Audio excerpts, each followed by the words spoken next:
Hello, this is Beauty. I'd like to invite you to listen to my story once again. But when it comes time for me to speak, I'll let you play my part. So now, you are Beauty in Beauty and the Beast.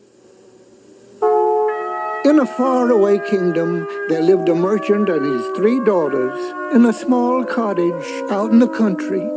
They had once lived in a large castle, but the merchant sold it to buy a ship and hire a crew. He'd discovered a map to an uncharted island on which a large treasure was said to have been buried. Lucretia and Pruline, his eldest daughters, had always been given everything they wanted, and they were quite angered when they had to move from their nice home.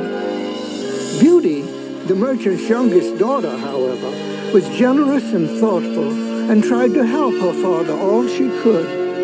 The merchant had been waiting for word from the ship for several months when one day a messenger arrived with wonderful news. They had found the treasure and the ship would be returning that afternoon. Did you hear? Did you hear that? We're rich again. I've got to go there at once. Oh, Father, it's so wonderful. We won't have to be commoners anymore. Listen, will you stop on the way back and pick up some new gowns for me? I'd like some satins and velvets this time. I'll bring piles and piles. And I want an emerald necklace and ruby earrings and a pearl bracelet. And the diamond tiara. I'll bring it all and more. What shall I bring you, Beauty, my dear? Well, listen to this. We know you miss the finer things too, dearie. You're not fooling anyone.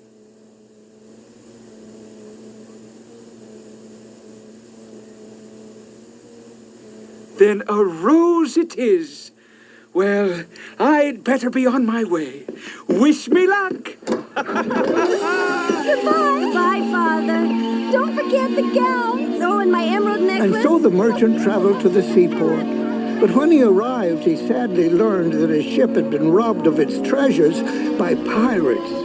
Downhearted and penniless, he started for home. But as he rode through the forest, a terrible storm arose. Suddenly, lightning filled the sky. His horse reared and threw him to the ground. The merchant wandered, unable to find his way. He walked on until at length he came to a beautiful garden. He looked and beheld a palace with windows aglow. It seemed to beckon him to enter. The merchant walked to the palace door, but before he lifted the knocker, the door opened itself, as if by magic. Hello? Is anybody here? I might as well enter. Well, look at this. A coat rack that reaches out and takes my cloak. Every door opens as if it were magic. I don't believe my eyes. The table has a place set for one. And the food smells delicious. This is an invitation I simply won't refuse. Just as he finished his meal, another door opened, and to his absolute amazement, the most comfortable-looking bed he had ever seen walked right out to greet him. When he awoke the following morning, he found a new suit of clothes in place of his old ones. Breakfast awaited him in the dining hall, and when he got to the front gate, he found a horse saddled and waiting.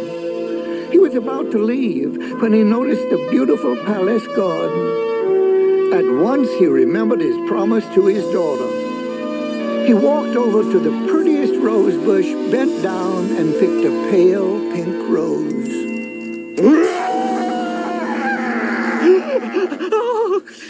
How dare you? Please, I meant no harm. You are a thief.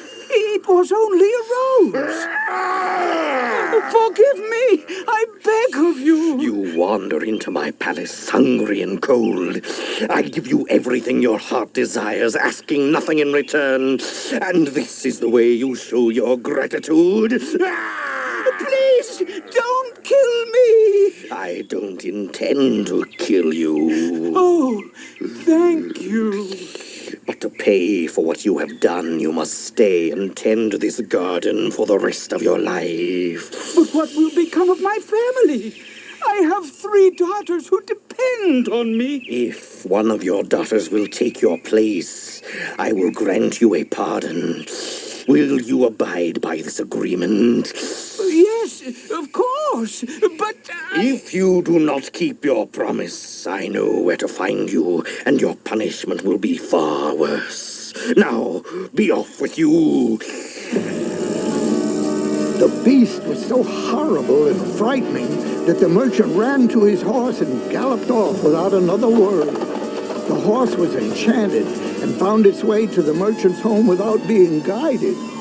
He explained to his daughters about his unfortunate encounter with the beast. Beauty offered to go in her father's place, but much to her sister's dislike, the merchant refused. Late that night, after everyone had gone to bed, Beauty crept out of the house and to the stable.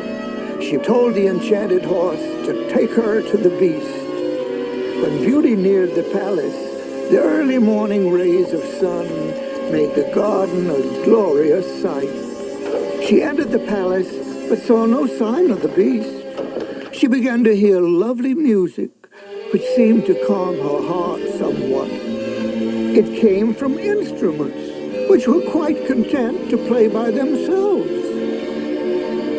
Beauty saw a sign over a door which read, Beauty's Room. She entered and found a library of books, a piano, lovely furniture, and at the foot of her bed stood a beautiful carved wooden chest with a silver latch.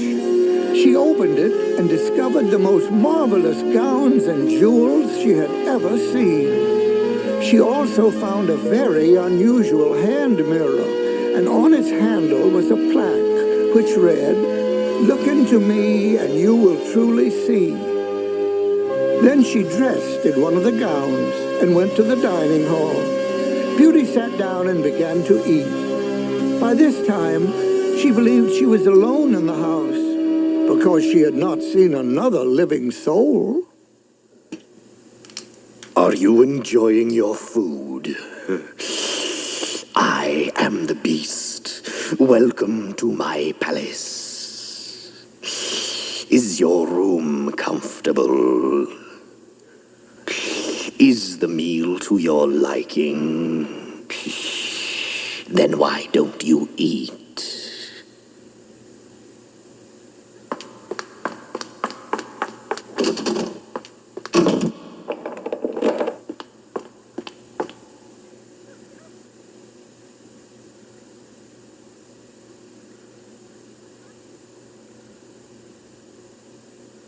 Beauty, my beauty, please don't cry.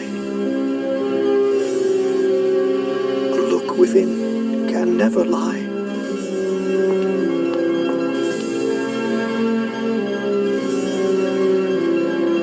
Listen to me and wipe away your tears.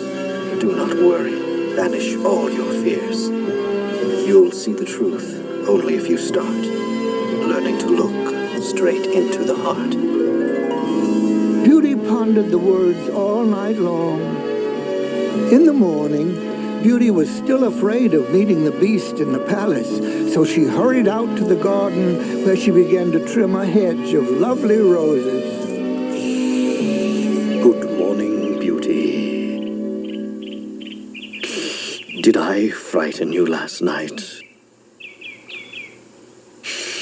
I don't blame you. If I were you, this face would scare me too.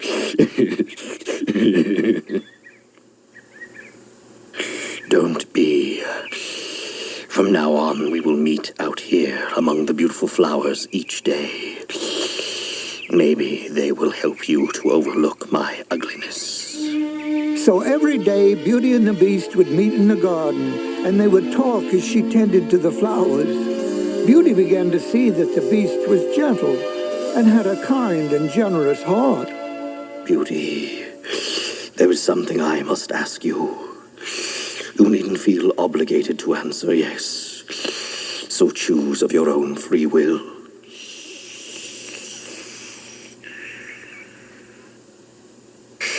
Beauty, will you marry me?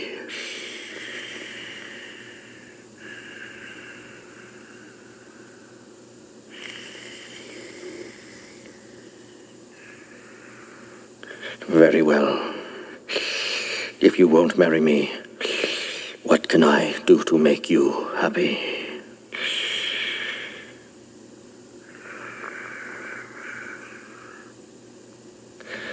But if you left, life for me wouldn't be the same.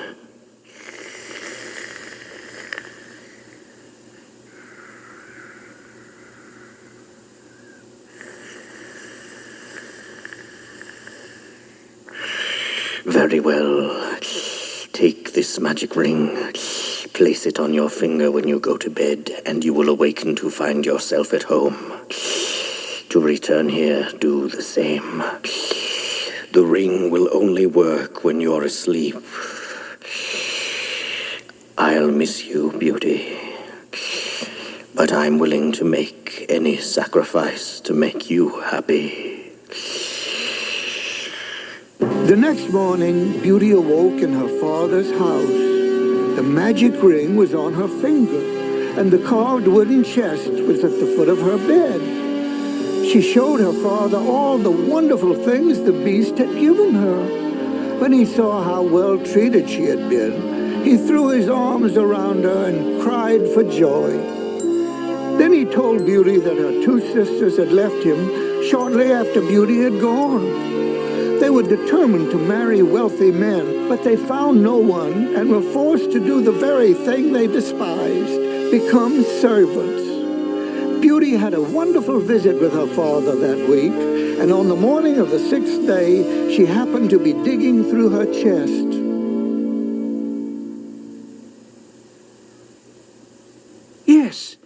Yes, the magic mirror in which you saw the handsome young man. Did you ever figure out who he was?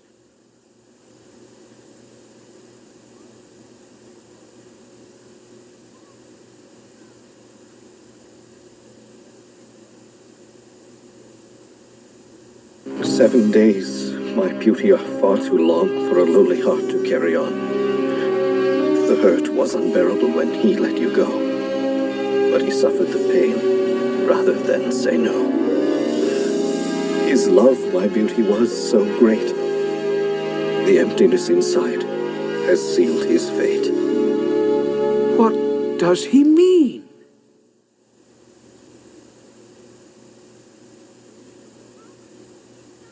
Then you'd better go to him at once.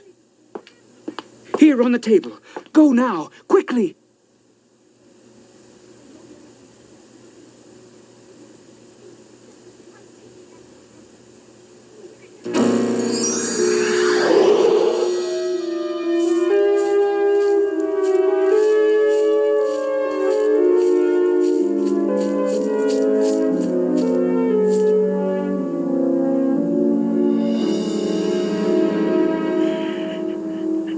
You've come back,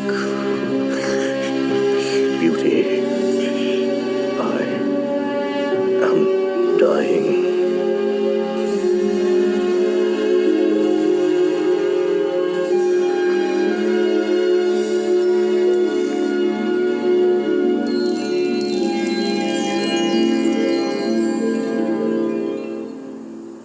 I am here, in front of you.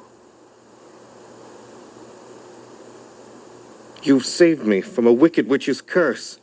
Many years ago, she changed me to a beast. I was to remain in that form for the rest of my life, or until a beautiful maiden would love me and agree to marry me of her own free will. Now, my beauty, we shall have the greatest wedding this land has ever seen. And so they were married, and everyone said they were a perfect couple. The prince insisted that Beauty's father come to live with them in the palace, and later he was given a very prominent position. He became advisor to the king. Yes, a man who was once a lowly beast had become the greatest king to ever rule in the land. But he always insisted that his beautiful queen was even greater, for she had the gift of seeing beauty in the beast. The end.